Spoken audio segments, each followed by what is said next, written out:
Today I will be showing you guys the disassembly and reassembly of a Springfield Armory XD-9 subcompact. So first, we're going to push the magazine release button, and then it'll release the magazine. The magazine is empty. Now we're going to make sure that the firearm is safe. So always make sure your firearm is safe. So we're going to check if there's anything in the chamber. So we'll lock it back.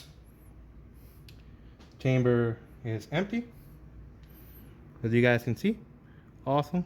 The chamber is empty. So we'll put this lever, which is the slide lock lever. We'll push it up 90 degrees, and then we'll let the slide move forward again.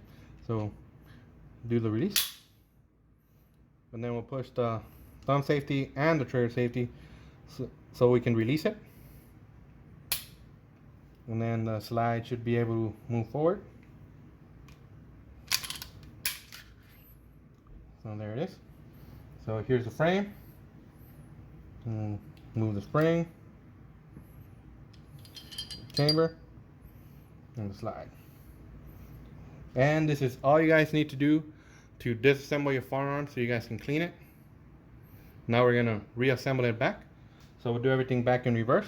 So we'll get our slide, put the chamber back in, put the spring back in, and then we'll align the slide with the frame, lock it back, push the lever back down,